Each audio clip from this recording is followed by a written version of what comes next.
जी हाँ दोस्तों, तीसरे टेस्ट मुकाबले में टीम इंडिया को मिली शर्मनाक हार के बाद गुस्से में आकर के भारतीय टीम के कप्तान प्रिंस शुभमन गिल ने चौथे टेस्ट मुकाबले के लिए भारतीय टीम के प्लेइंग 11 में एक नहीं बल्कि दो दो बड़े बदलाव करते हुए सभी को चौंका करके रख दिया है।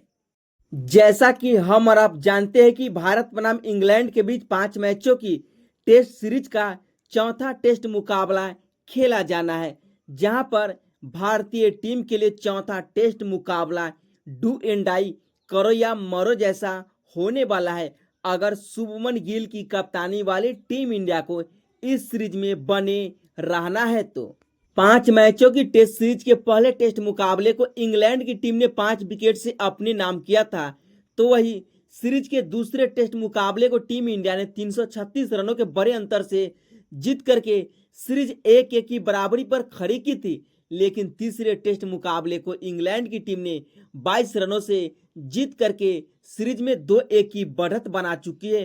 तो वही अब टीम इंडिया के निगाहें चौथे टेस्ट मुकाबले को जीत करके सीरीज 2-2 की बराबरी पर करना चाहेगी। तो आखिरकार तीसरे टेस्ट में मिली टीम इंडिया को 22 रनों से शर्मनाक हार के बाद चौथे टेस्ट मुकाबले के लिए कैसी होगी टीम इंडिया की फाइनल एवं परफेक्ट प्लेइंग 11।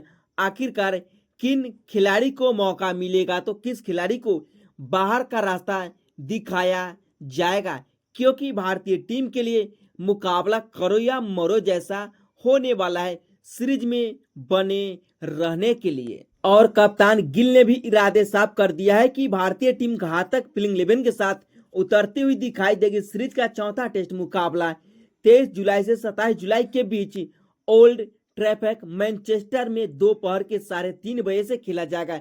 यहाँ पर टॉस जीतने वाली टीम बल्लेबाजी करना ही पसंद करेगी। इंग्लैंड के खिलाफ चौथे टेस्ट में कुछ इस प्रकार से दिखाई देगी भारतीय टीम, जहां पर ओपनिंग की आगाज टीम इंडिया के युवा ओपनर विस्फोटक आक्रामक बल्लेबाज यशस्वी जायसवाल फिर से करते हुए दिखाई देंगे। 64 नंबर की जर्सी वाली यशस्वी जायसवाल पहले और दूसरे टेस्ट मुकाबले में कमाल की बल्लेबाजी की थी और अपने बल्लेबाजी के दम पर आग उगलते हुए नजर आते हैं। लेकिन तीसरे टेस्ट मुकाबले के दोनों पारी में पूरी तरह से फ्लॉप नजर आए। लेकिन जायसवाल की टेस्ट करियर पर नजर डाले तो अभी तक 22 टेस्ट मुकाबले के 40 पारी में 2 दोहरे शतकीय पारी, 5 शतकीय पारी, 11 अर्धशतकीय पारी के सहारे 2021 रन भी जड़ चुके हैं।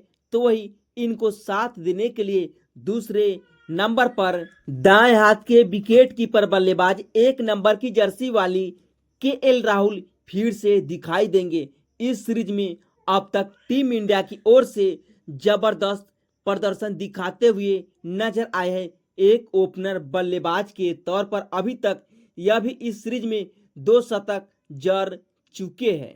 लेकिन अब केएल राहुल की निगाहें टीम इंडिया के जीत पर होगी, क्योंकि केएल राहुल चाहते हैं कि टीम इंडिया मुकाबले को जीते। अभी तक 62 टेस्ट मुकाबले खेलने का अनुभव अपने पास रखे है, लेकिन तीसरे नंबर पर बहुत ही बड़ा बदलाव देखने को मिलने वाला है, क्योंकि लगातार 3 टेस्ट मुकाबले में पूरी तरह से फ्लॉप नजर आए हैं करुण नायर। तो ऐसे में उनकी जगह पर युवा विस्फोटक आक्रामक बल्लेबाज साई सुदर्शन को फिर से भारतीय टीम के प्लेइंग 11 में शामिल कर लिया गया है, क्योंकि कप्तान गिल ने एक बहुत ही बड़ा फैसला लिया है।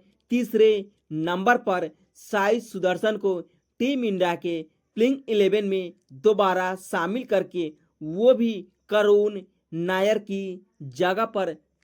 और इन सभी के अलावा चौथे नंबर पर खुद भारतीय टीम के कप्तान प्रिंस शुभमन गिल दिखाई देंगे, जो कि अभी तक इस टेस्ट सीरीज में 1 दोहरे शतकीय पारी, 2 शतकीय पारी के सहारे अभी तक 600 से ज्यादा रन भी बना चुके हैं। लेकिन सिर्फ अपनी कप्तानी में टीम इंडिया को मुकाबला जीतते हुए देखना चाहते हैं, जो कि एक बतौर कप्तान के तौर पर 3 में से 2 टेस्ट मुकाबले को हार चुकी है।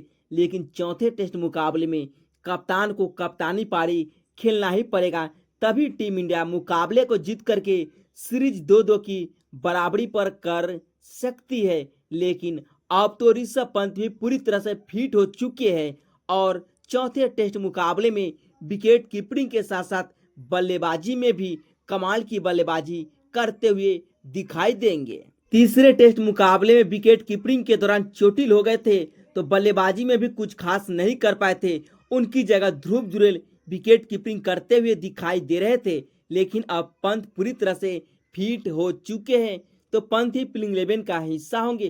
पंत अभी तक 46 टेस्ट मुकाबले के 80 पारी में 8 शतक 17 अर्धशतक के सहारे 3,360 रन भी जड़ चुके हैं, जो कि एक बेस्ट विकेट कीपर बल्लेबाज के तौर पर अपनी उपलब्धि यह कायम कर चुके हैं।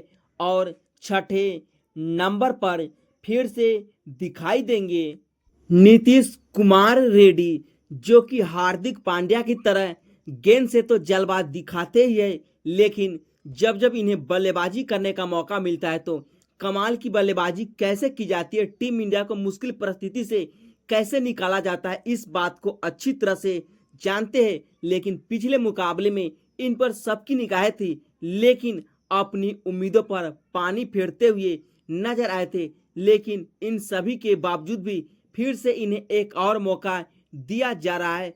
चौथे टेस्ट मुकाबले में ओल्ड ट्रैफर्ड मैनचेस्टर में कमाल दिखाते हुए दिखाई दे सकते हैं नीतीश कुमार रेड्डी, जो कि एक बेस्ट ऑलराउंडर के तौर पर माने जाते हैं।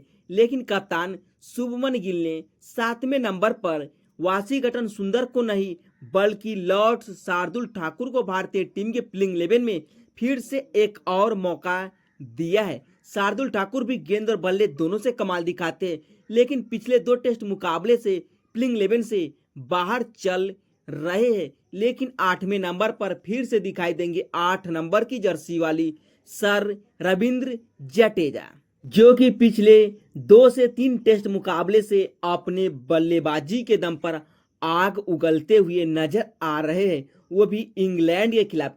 पिछले टेस्ट मुकाबले के आखिरी पारी में जिस अंदाज में इन्होंने आखिरी के क्षणों तक लड़ते हुए नजर आ रहे थे, वो भी सिराज और बुमराह जैसे गेंदबाजों के सामने इनकी सराहना की पूरी दुनिया दीवाने हो चुकी है, क्योंकि जिस अंदाज में इन्होंने बल्लेबाजी की सभी का दिल जीत लिया था।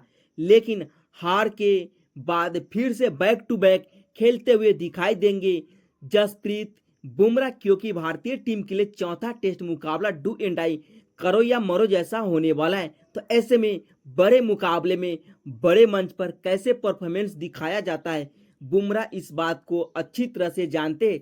इस टेस्ट सीरीज में अभी तक 2 टेस्ट मुकाबले खेले हैं, जहां पर कई बार इन्होंने 5 विकेट लेकर के तहलका मचा करके रख दिया है। और 10वें नंबर पर दूसरे खतरनाक तेज गेंदबाज के तौर पर और कोई नहीं बल्कि आकाशदीप दिखाई देंगे।